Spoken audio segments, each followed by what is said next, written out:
Order, you will control yourself. Control myself, you're railroading me. The evidence is overwhelming. It's all lies, I was framed. Your outburst is in contempt. Contempt this whole trial is. Order, you will respect this court. Respect after what you've done, you are in contempt. Contempt, you ruined my life.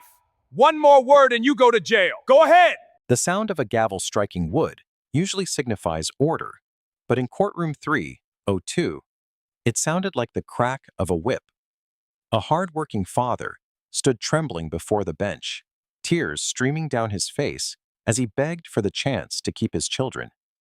He wasn't crying because he was guilty. He was crying because he was helpless. And what did the Honorable Judge Calvin Voss do? He leaned back in his leather chair and laughed. He mocked a man's pain in front of a full gallery. But the judge's arrogance had blinded him.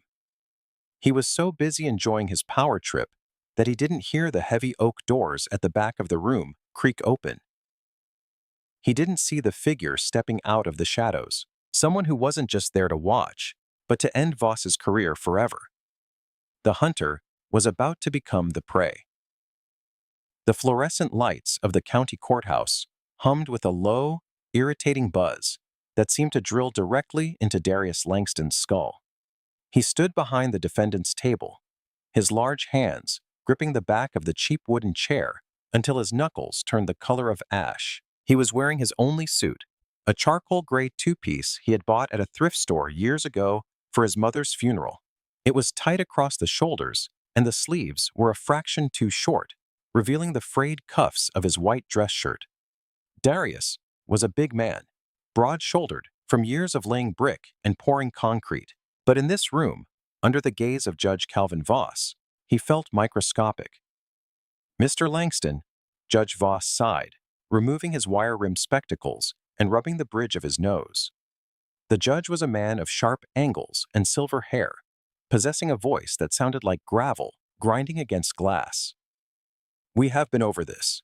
The court is not interested in your intentions. The court is interested in your bank statements, which I might add, are as empty as your excuses." A ripple of nervous laughter ran through the gallery. Voss had a reputation.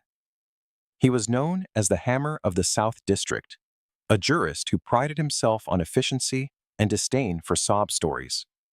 He treated his courtroom like a personal stage where he was the star, the director, and the critic. "Your Honor, please."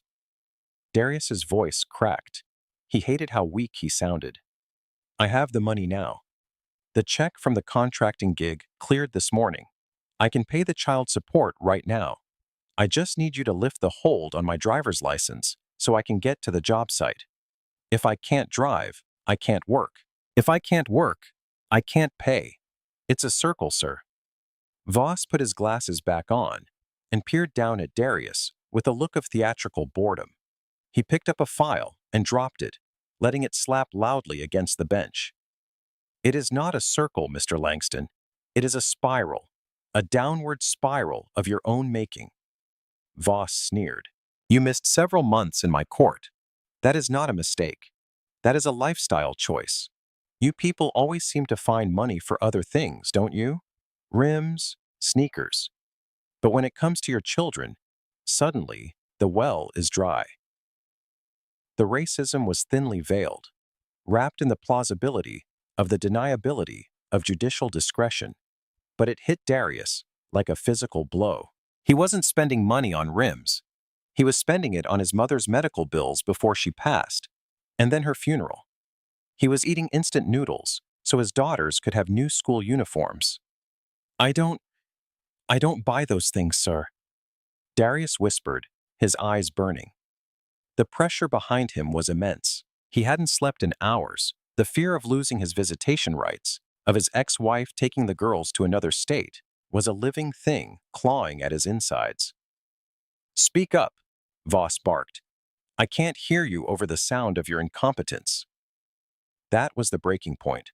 A single hot tear escaped Darius's right eye and tracked through the dust on his cheek. Then another.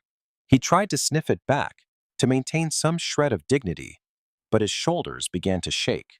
The stress, the grief, the sheer exhaustion of trying to do right in a system designed to make him fail. It all came crashing down. Darius Langston, a man who could lift hundreds of pounds of concrete without a grunt, lowered his head and began to weep. It wasn't a loud sob. It was a silent, convulsing shudder of a man who had reached the end of his rope. The courtroom went silent. The court reporter, a kindly woman named Mrs. Whitaker, stopped typing and looked down at her hands, uncomfortable. Even the bailiff, Deputy Hale, shifted his weight and looked away, unable to watch the raw display of despair. But Judge Voss didn't look away. He leaned forward, a smile creeping across his thin lips. "Oh, look at this." Voss chuckled, the sound dry and devoid of warmth. He spoke into the microphone so his voice boomed through the room. "We have a performance today, ladies and gentlemen. Mr. Langston has decided that if he cannot pay with currency, he will pay with salt water." The judge laughed. It was a sharp, barking laugh. "Boo-hoo? Do you need a tissue, Mr. Langston? Or perhaps a violin?" Darius didn't look up. He couldn't. The humiliation was a physical weight pressing him into the floor. "Look at him," Voss continued, gesturing to the weeping man. A grown man, crying like a child who dropped his ice cream. It's pathetic. It is absolutely pathetic. You think this display earns you sympathy? In my court, it earns you contempt. Voss picked up his gavel, twirling it like a toy. "I'm denying your motion to reinstate your license. In fact, I'm finding you in contempt of court for wasting my time with these theatrics. 30 days in county. Maybe that will dry your eyes." The gavel raised. Darius gasped, his head snapping up, terror replacing the sorrow. Jail for crying? He would lose the job. He would lose the girls. "No, please," Darius begged, his hands reaching out. "Goodbye, Mr. Langston." Voss grinned, savoring the moment. The judge's arm began to descend. He was looking at Darius, his eyes gleaming with malice. He was so focused on crushing the man before him that he didn't notice the atmosphere in the back of the room shift. He didn't notice that the murmurs in the gallery had silenced instantly, not out of respect for him, but out of shock. He didn't hear the heavy double doors swing open with a force that banged them against the back wall. The bang of the doors echoed like a gunshot, freezing Voss's hand in midair. The gavel hovered inches from the sounding block. The silence that followed was heavy, thick with sudden tension. Every head in the gallery turned. Deputy Hale's hand instinctively dropped to his belt, but he didn't draw his weapon. He just stared, his mouth falling open slightly. Standing in the doorway was a man who looked like he had been carved out of granite and dressed by an Italian tailor. He was tall, well over 6 feet, wearing a navy blue 3-piece suit that cost more than Judge Voss's car. He held a leather briefcase in one hand and a folded newspaper in the other. He didn't look like a local lawyer. He didn't look like anyone who frequented the grime of the county municipal court. He looked like a shark entering a goldfish pond. The stranger didn't wait for permission to enter. He strode down the center aisle, his dress shoes clicking rhythmically against the linoleum floor. Click, click, click. The sound was precise, military, and terrifyingly calm. Judge Voss blinked, his irritation flaring. He hated interruptions. "Excuse me," Voss barked, trying to regain control of his theater. "This is a closed session. Who do you think you are bursting in here?" The man didn't stop. He didn't even look at the judge yet. He walked straight to the defense table, right up to Darius Langston. Darius, still wiping tears from his face, looked up in confusion. The stranger placed the briefcase on the table and turned to Darius. His face, previously stoic, softened just a fraction. He reached into his pocket, pulled out a pristine white linen handkerchief, and pressed it into Darius's hand. "Dry your eyes, Mr. Langston," the stranger said. His voice was a deep baritone, smooth and commanding. It carried to the back of the room without the aid of a microphone. "You have nothing to be ashamed of. The shame in this room does not belong to you." Voss's face turned a deep shade of crimson. "I'm going to have you arrested," he screamed, standing up. "Deputy Hale, remove this man. I don't care if he's the Pope. Get him out of my courtroom." Deputy Hale took a step forward, but the stranger finally turned to face the bench. He didn't shout. He didn't look angry. He looked amused. He held up a single hand, palm facing the deputy, and Hale stopped dead in his tracks. "I wouldn't do that, deputy," the stranger said coolly. "Not unless you want to explain to the federal marshals parked outside why you interfered with an active investigation." The words hung in the air. Federal marshals? Voss froze. Investigation? What are you talking about? Who are you? The stranger smiled. It wasn't a nice smile. It was the smile of a predator who had cornered its meal. He walked toward the bench, stopping exactly at the bar that separated the lawyers from the judge.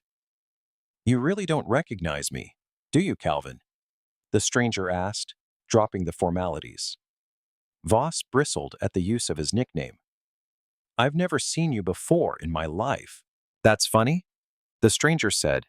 He turned to the gallery, addressing the crowd. "He says he's never seen me, but he certainly knows my signature." The stranger turned back to Voss. "My name is Quentin Hargrove. I'm the chief ethics investigator for the State Judicial Oversight Committee.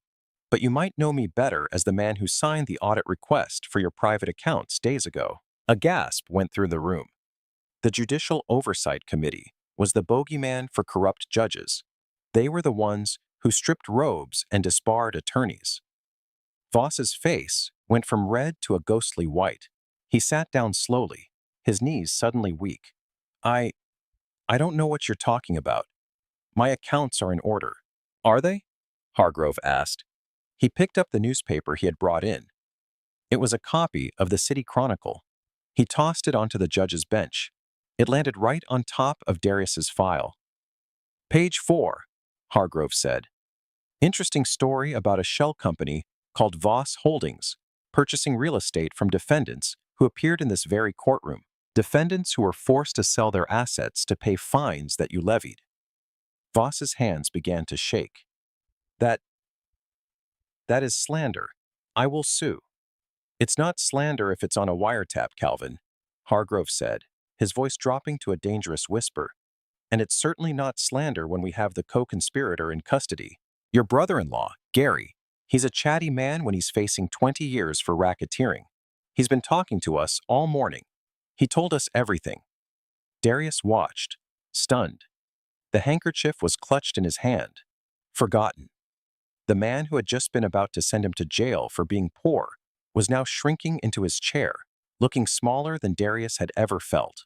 "But that's not why I'm here right this second," Hargrove continued, pacing in front of the bench. "I'm here because of him." He pointed a finger at Darius. "Mr. Langston?" Voss stammered. He is a nobody, a deadbeat dad." "Careful," Hargrove snapped. "You're talking about a witness." "Witness? Darius worked on your house last summer, didn't he?" Hargrove asked. "He poured the concrete for that new patio you paid for in cash. Cash that came from an envelope you received in the parking lot of a diner off Interstate 95. Darius's eyes widened. He remembered that job. He remembered the envelope. He hadn't known what it was at the time. He just thought the judge was rich. He remembered Voss handing him cash from a thick stack and telling him to keep his mouth shut about the nice car that had dropped it off. Voss couldn't speak. "Mr. Langston is a hardworking citizen whom you have been systematically harassing because you were afraid he saw too much," Hargrove said. "You suspended his license not to get child support, but to squeeze him, to scare him, to make them feel powerless so he wouldn't talk. You knew he was the only one who saw the face of the man who gave you that bribe." The courtroom was deadly silent. The revelation was heavy. Voss hadn't just been cruel. He had been covering his tracks. "But you made a mistake, Calvin," Hargrove said, leaning in close. "You laughed. You laughed at a man who was already down, and you did it on a live stream."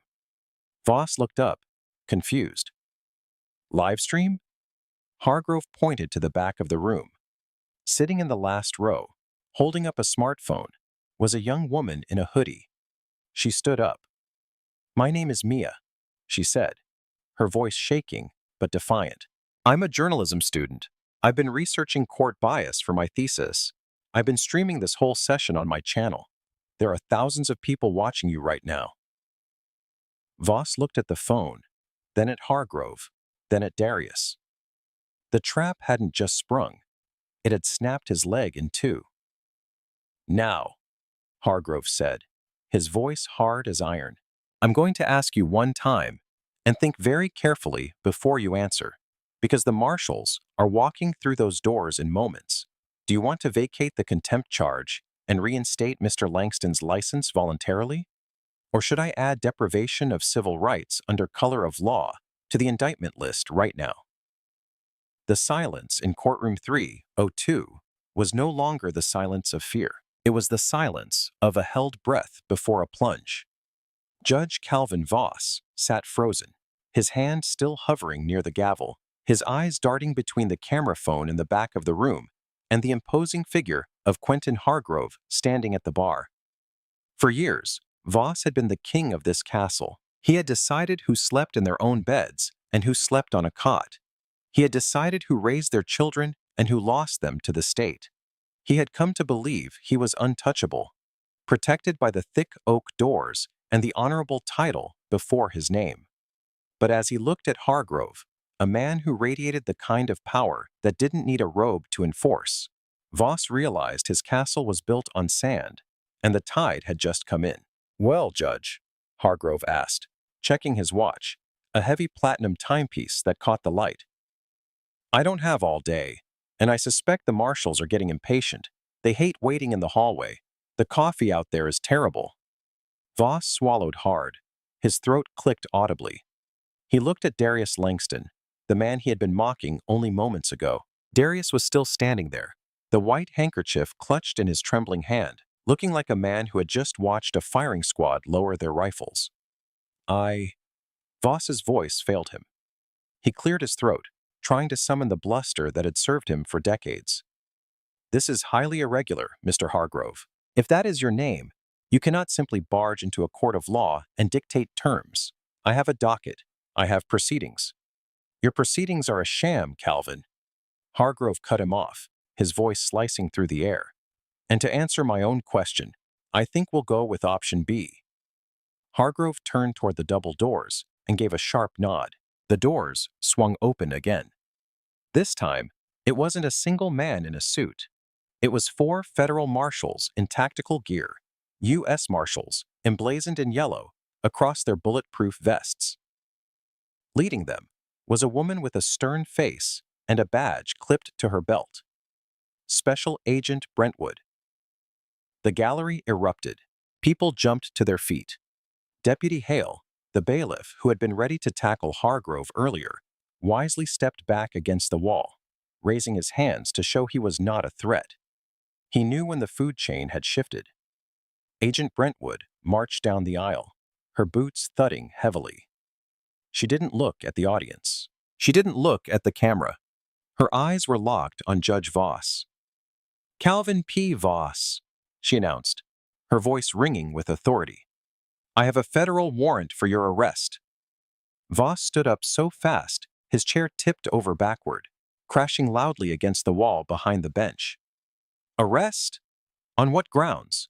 This is preposterous. I'm a sitting judge. You're a criminal suspect, Brentwood corrected him, rounding the bench.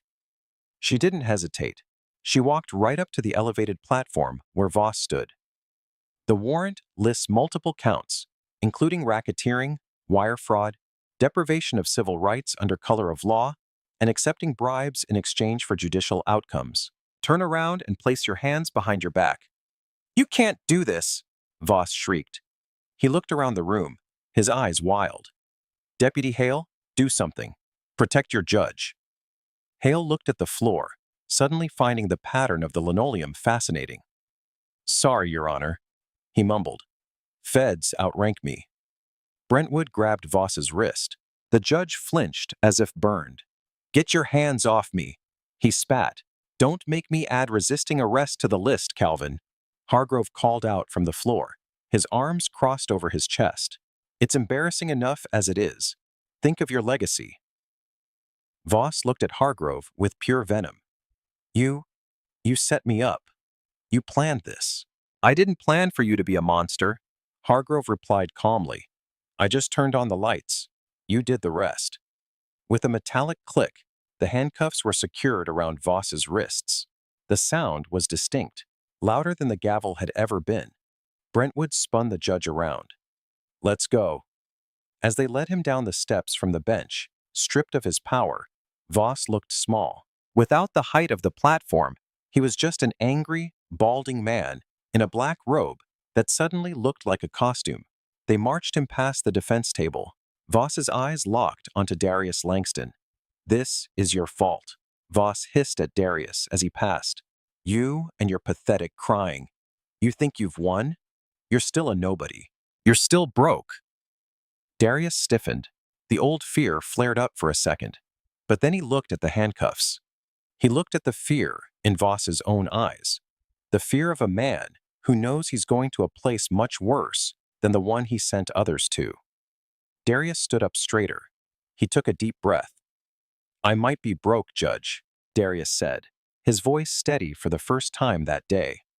But I'm going home to my kids tonight. Where are you going? The gallery gasped. Someone in the back shouted, Amen! Voss's face purpled, but Brentwood shoved him forward. Keep moving.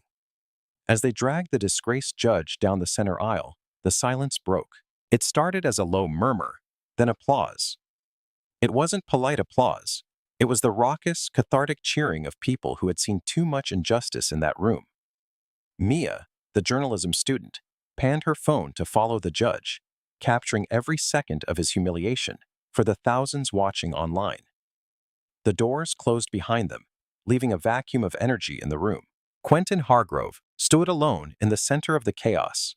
He turned slowly to Darius, who was still trembling. The adrenaline crash starting to hit him. Mr. Langston? Hargrove said softly. Darius looked at him. Sir, I don't know what to say. Thank you. I don't know who you are, but thank you. Hargrove smiled, a genuine warm expression that transformed his sharp features. Don't thank me yet, Darius. We have a lot of work to do. The judge is gone, but we still need to fix the mess he made of your life. The courtroom cleared out slowly. The court clerk, Mrs. Whitaker, had declared a recess until a substitute judge could be found, effectively ending the day's docket. The spectators filtered out, buzzing with excitement, sharing the video clip that was already going viral. Darius sat back down in his chair, his legs feeling like jelly. He put his head in his hands.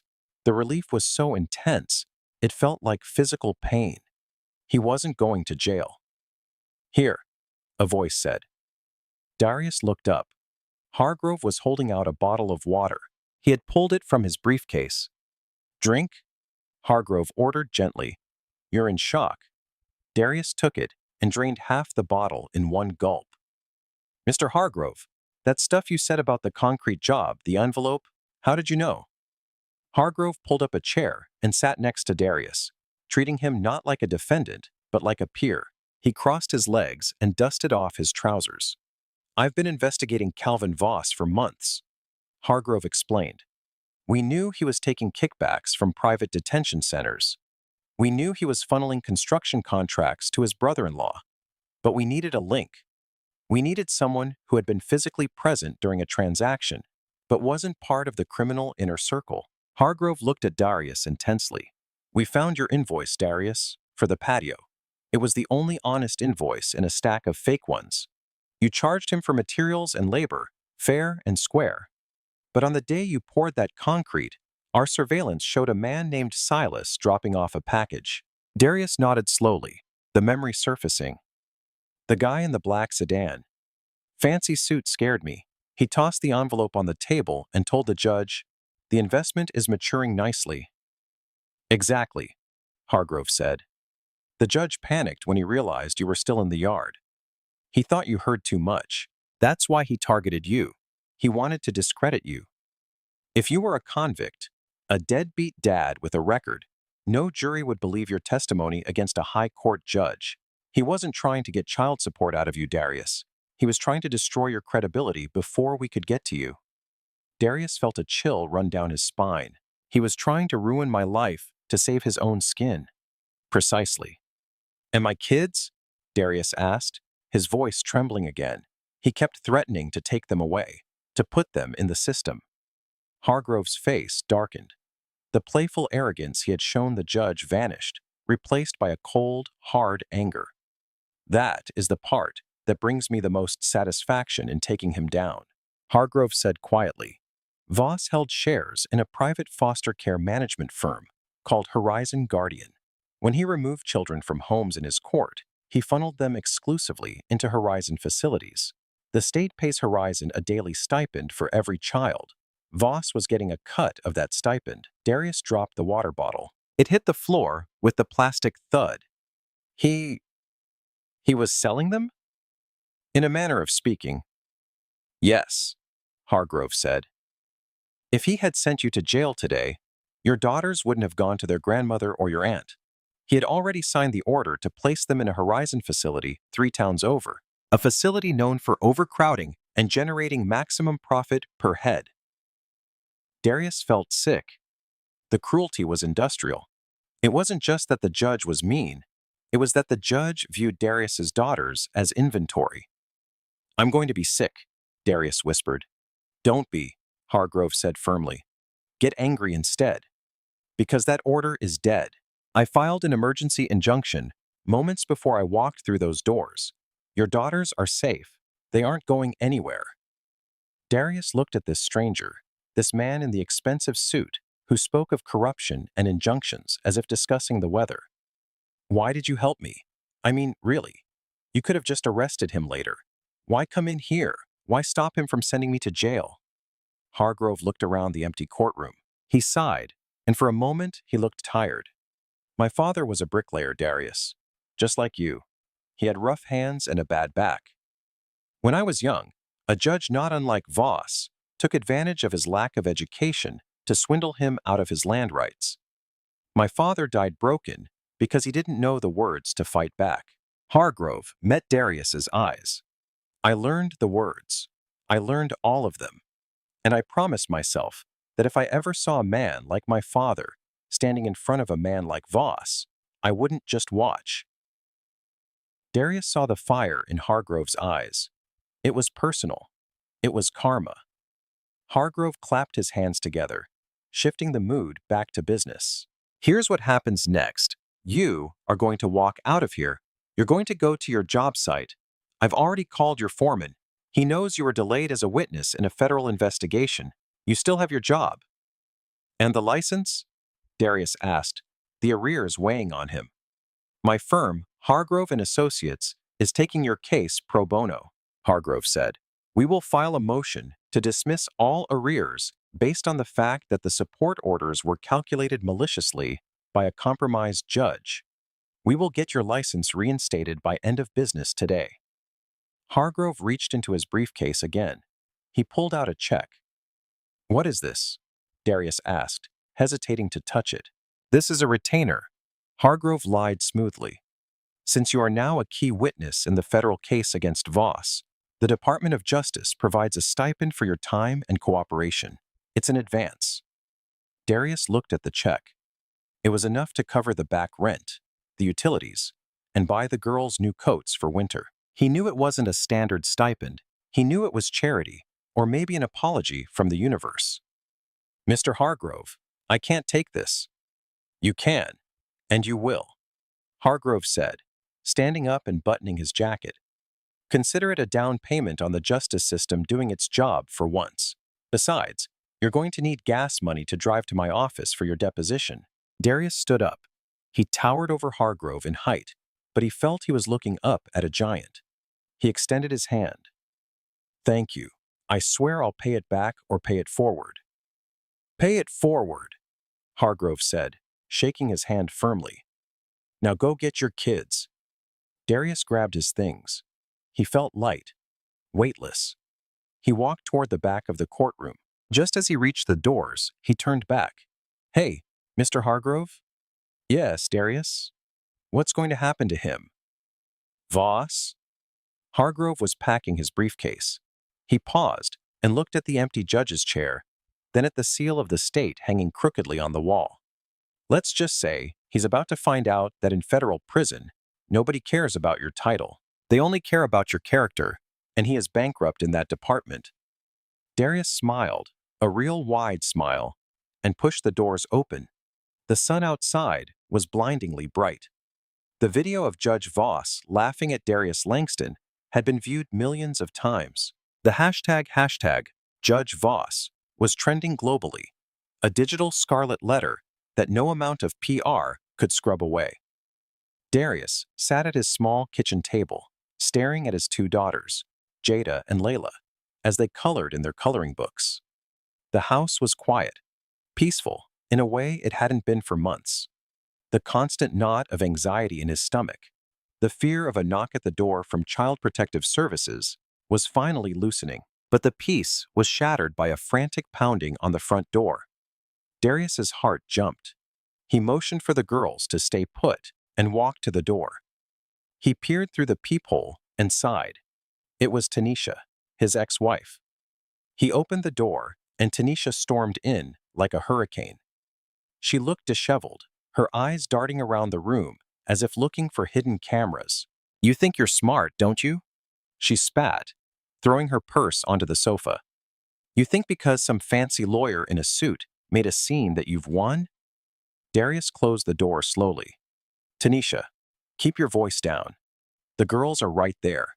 And yeah, I think I won. I didn't go to jail. I kept my job. I kept the kids. That's a win in my book."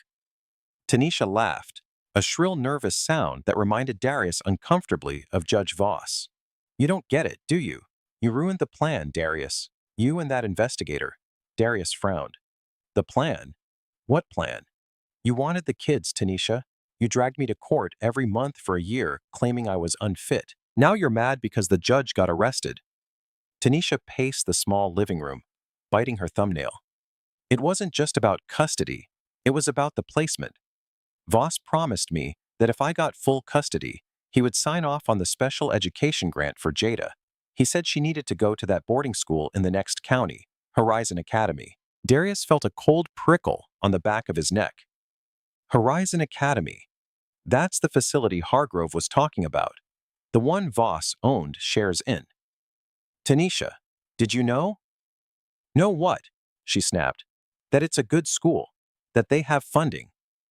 Voss said, if I let the state take temporary guardianship, the tuition would be covered by the county, and I'd get a stipend for living expenses while they were away.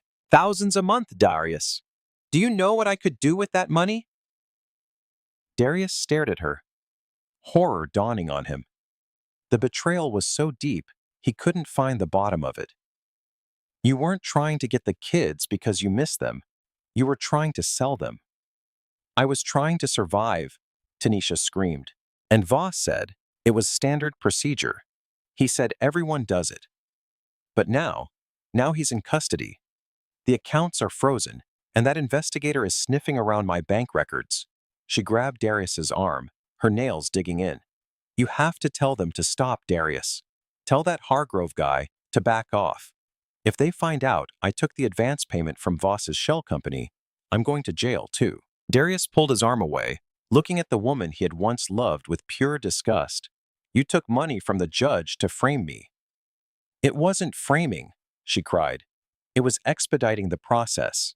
He just needed you out of the way so he could sign the papers without you fighting it. That's why he suspended your license. That's why he mocked you. He needed you to break so you give up." The revelation hit Darius like a physical blow. The cruelty in the courtroom hadn't been random. It had been a calculated, paid-for demolition of his life, orchestrated by the mother of his children and executed by the man meant to protect them. "Get out," Darius whispered. "What?" "Get out," Darius roared, his voice shaking the walls. "Get out of my house before I call the police myself." "You can't do that to me. I'm their mother." "You're not a mother," a deep voice said from the kitchen doorway. "You're an accomplice." Tanisha spun around. Quentin Hargrove was leaning against the doorframe, holding a glass of iced tea he had apparently helped himself to. He looked as calm as a summer breeze, but his eyes were sharp as daggers. "Who? How did you get in here?" Tanisha stammered. "Back door was unlocked," Hargrove shrugged. "And Darius gave me a key yesterday in case I needed to drop off documents." Lucky for Darius, I also have a very interesting app on my phone. It records conversations. In this state, it's a one-party consent state, and since Darius is a party to this conversation, Hargrove held up his phone, the red recording light pulsing. "We have everything we need." Tanisha's face went pale. She looked from Darius to Hargrove, realizing the walls were closing in. "You set me up," she hissed. "No, Tanisha," Hargrove said, stepping forward. "You set yourself up the moment you cashed a check from Voss Holdings. Did you really think we wouldn't find the wire transfer? We already have Voss's ledger. Your name is right there next to asset acquisition. Langston Children." Tanisha gasped. "Asset acquisition? That's what Voss calls them," Hargrove said coldly. "He doesn't see children. He sees units of currency, and you helped him." Hargrove pulled a folded document from his inside pocket and handed it to her. "What is this?" she asked, her hands shaking. "That is a subpoena," Hargrove said. "You are no longer a plaintiff in the custody case, Mrs. Langston. You're now a co-defendant in the federal racketeering case, United States versus Voss. I suggest you find a lawyer, a cheap one, because all your assets are about to be frozen." Tanisha looked at the paper, then at Darius. She saw no sympathy in his eyes, only a profound, heartbreaking disappointment. She turned and ran out the door, the sound of her sobbing fading down the hallway. Darius sank into a chair, burying his face in his hands. "I can't believe it. I knew she was selfish, but selling our kids." Hargrove walked over and placed a hand on Darius's shoulder. "Greed makes people do terrible things, Darius. Voss is a predator who learned how to monetize desperation. He found people like Tanisha who were desperate for money and people like you who were desperate for their kids, and he played you against each other." "Is it over now?" Darius asked, looking up. "Is he done?" Hargrove's expression tightened. "Not yet. Voss made bail. He has wealthy friends, judges, politicians, developers. They pulled millions to get him out. He's planning a press conference on the courthouse steps. He's going to try to spin this as a political hit job." Darius stood up, his jaw set. "Let him try." "He will," Hargrove smiled, a dangerous glint in his eye. "But he doesn't know that we have the smoking gun. And we're not just going to interrupt his speech. We're going to end his life as he knows it." The steps of the county courthouse were swarming with reporters. News vans from every major network were parked 3 deep on the street. The scandal of the laughing judge had ballooned into a national conversation about judicial immunity and corruption. At the top of the stairs, standing behind a podium, draped with microphones, stood Judge Calvin Voss. He was out on bail, wearing a fresh suit, his silver hair perfectly coiffed. Beside him stood his lawyer, a shark-like man named Marcus Thorne, known for getting high-profile criminals off on technicalities. Voss looked confident, arrogant even. He adjusted the microphones and looked out at the sea of cameras. "Ladies and gentlemen," Voss began, his voice booming with its familiar condescending timbre, "thank you for coming. What you have seen over the last few days is a coordinated attack on the integrity of this court. The video you saw was edited, taken out of context. I was not laughing at Mr. Langston's pain. I was laughing at the absurdity of his lies." A murmur went through the crowd. Reporters scribbled furiously. "The man who calls himself Quentin Hargrove is a fraud." Voss continued, pointing a finger at the camera. "He's a political operative sent to destabilize our district. There is no kids for cash scheme. There is no corruption. I have served this county for decades with honor. I am the victim here." Voss was good. He was selling it. He had the gravitas, the voice, the look of an aggrieved elder statesman. In the crowd standing near the back, Darius watched, his fists clenched. "He's lying," Darius whispered. "He's lying through his teeth." "Wait for it," Hargrove whispered back. He was standing next to Darius, checking his watch. 3, 2, 1. Suddenly, the massive digital billboard across the street from the courthouse, usually displaying ads for personal injury lawyers and cheap beer, flickered. The image of a smiling lawyer vanished. In its place, a video began to play.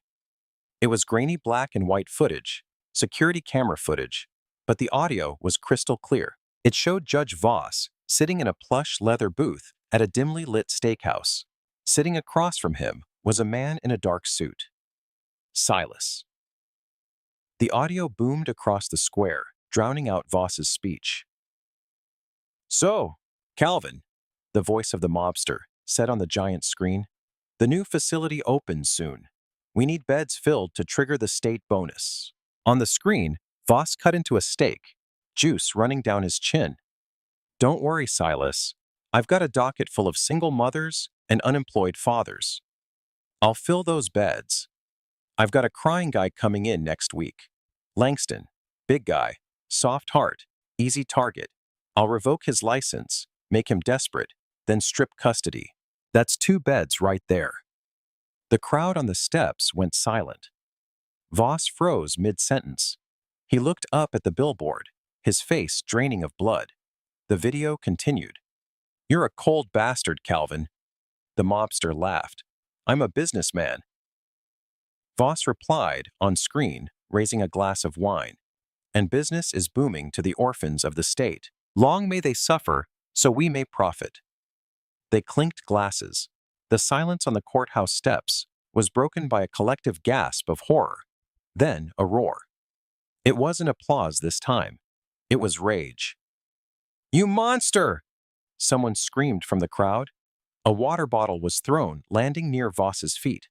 Voss panicked. He backed away from the podium. That is a deep fake AI. It's not real." "It is real." Hargrove's voice cut through the noise. He had hooked a megaphone to his belt.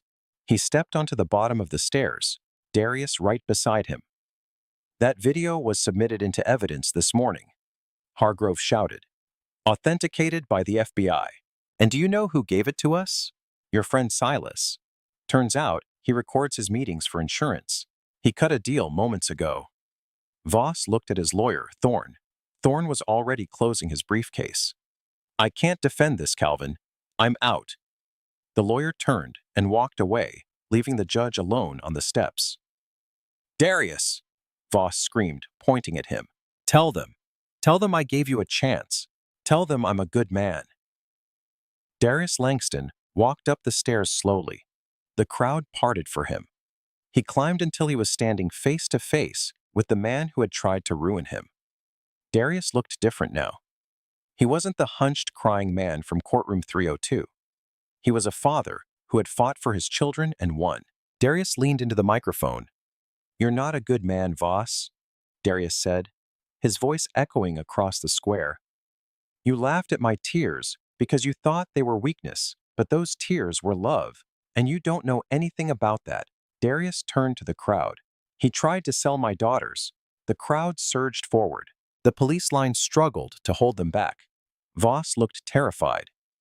He looked for an escape route, but the doors to the courthouse were blocked by Special Agent Brentwood and 4 new marshals. "Calvin Voss," Brentwood announced, "your bail is revoked. New charges have been filed: human trafficking, conspiracy to commit kidnapping." "No!" Voss wailed as they grabbed him. This time, he didn't march with dignity. He kicked and screamed, his robe flapping open to reveal his stained shirt. "I am the law! I am the law!" "Not anymore," Brentwood said, shoving him into the back of a waiting armored van. As the door slammed shut on Voss, a cheer went up that could be heard blocks away. It was a primal release of tension for a community that had been under his thumb for too long. Quentin Hargrove walked up to Darius. He held out a hand. "How does it feel?" Hargrove asked. Darius looked at the billboard where the video had stopped playing, replaced by the breaking news headline, "Judge arrested. Kids for cash ring exposed." "It feels," Darius said, taking a deep breath of the fresh air. Like justice. But the story wasn't quite over. Hargrove pulled a small envelope from his pocket. "One last thing," Hargrove said. "The assets from Voss's seizure are being liquidated. The court has decided to set up a restitution fund for the families he victimized. Since you were the whistleblower in a way, you're the first recipient." Darius opened the envelope. It wasn't a check this time. It was a deed. "What is this?" "That," Hargrove grinned, "is the deed to Voss's lake house. The one you poured the patio for. It's in a trust now for your daughters. I figured since you built the patio, you might as well own the house attached to it." Darius looked at the paper, tears filling his eyes again, but this time nobody laughed. The seasonal shift from the humid heat of summer to the crisp bite of autumn had transformed the landscape. But nowhere was the change more profound than at the property formerly known as the Voss Lake House. The wrought iron gates, which once bore the initials R. Voss in gold leaf, had been removed. In their place stood a modest wooden sign, hand-painted in bright, welcoming colors: "The Langston Family Center for Justice and Healing." Darius Langston stood on the dock, watching the sunset paint the water in shades of purple and orange. He wasn't wearing the tight thrift store suit anymore. He wore a comfortable flannel shirt and sturdy work boots, not because he couldn't afford better, but because he was working. He had spent the last months renovating the property himself. The patio of corruption, as the newspapers had called it, was gone. Darius had taken a sledgehammer to it personally, breaking apart the concrete he had poured under duress. In its place, he had built a playground. "Daddy, look!" Darius turned to see his youngest, Layla, running down the grassy hill. She was laughing, chasing a golden retriever puppy they had adopted from the shelter. Jada, his oldest, sat on the porch swing, reading a book without a care in the world. They were safe, they were happy, and most importantly, they were home. The legal storm had settled, but the landscape was altered forever. Judge Calvin Voss was currently residing in a federal correctional institution. His days of banging gavels and demanding silence were over. Now, he was inmate number 7-492-2054. Karma, when it hit, didn't just slap him. It crushed him. Stripped of his assets, his pension, and his reputation, he had been sentenced to 25 years without the possibility of parole. The irony of his new life was cruel and poetic. He was assigned to the prison laundry detail, a job that required him to wash the uniforms of men he had once sentenced. While struggling to fold a heavy canvas bag, Voss had snapped, "Do you know who I am?" he had shouted at a guard. "I'm a judge. I demand to speak to the warden." The guard, a young man who had grown up in the neighborhood Voss had terrorized, didn't even look up from his clipboard.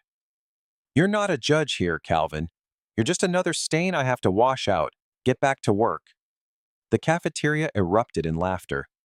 Voss stood there, clutching a pile of dirty laundry, tears of frustration welling in his eyes. But this time, there was no one to mock him, no one to care. He was alone in a crowd of his own making.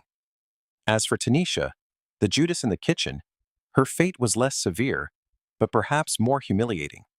She had taken a plea deal to avoid jail time, testifying against Voss's financial partners. In exchange, she received years of probation and lost all custodial rights to the children. She was now working double shifts at a diner on the outskirts of town. Every evening, the diner kept the television on the local news channel. And every evening, she had to watch as reporters covered the success of the Langston Act, a new state law passed in the wake of the scandal that mandated independent audits of all family court judges. She wiped tables watching Darius, the man she had called a loser, shaking hands with the governor on TV. He looked strong, dignified. He was a hero, and she was just the woman who refilled the ketchup bottles. She had chased the money and lost the gold. Back at the lake house, a black sedan pulled up the gravel driveway. It wasn't the ominous car of a mobster this time. It was Quentin Hargrove.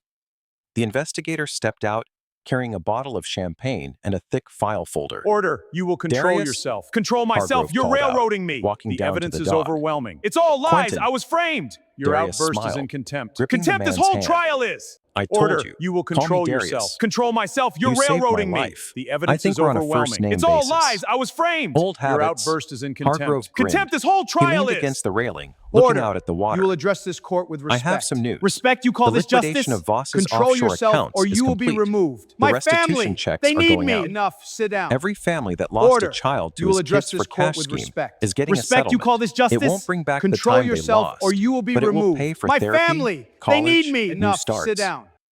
That's good, Darius nodded. That's real good. Hargrove tapped the folder. The Bar Association wants you to speak at their annual ethics conference. Keynote speaker. Darius laughed, a deep rumbling sound that scared a nearby duck into flight. Me? A bricklayer telling lawyers how to do their jobs? Who better? Hargrove said seriously. You reminded the world that the law isn't about statutes and loopholes. It's about people. You stood up when everyone else sat down. Darius looked at his daughters, playing in the twilight. He thought about the fear that had almost consumed him in courtroom 302.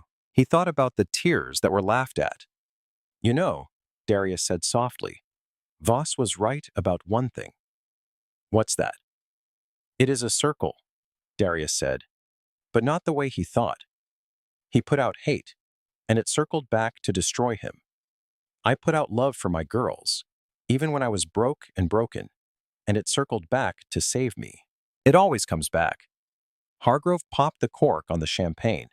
It landed in the water with a splash. To the circle, Hargrove toasted. To the circle, Darius replied, clinking his glass. As the sun dipped below the horizon, casting long shadows across the peaceful water, the ghost of courtroom 302 finally faded. The gavel had fallen. The verdict was in. And for the first time in a long time, justice hadn't just been blind, it had been kind. And that, ladies and gentlemen, is the story of how one arrogant laugh brought down an entire empire of corruption. Judge Voss thought Darius's tears were a sign of weakness, but he forgot that the most dangerous man in the world is a father with nothing left to lose. Voss is now serving 25 years in the very system he abused, proving that while the wheels of justice turn slowly, they grind exceedingly fine. What do you think? Did Voss get what he deserved, or should the punishment have been even harsher for trafficking children? Let me know in the comments below. I read every single one. If this story moved you, please hit that like button. It helps the channel grow and lets me know you want more stories like this. Don't forget to subscribe and turn on the notification bell so you never miss a chaotic courtroom twist. Until next time, stay safe and always fight for what's right.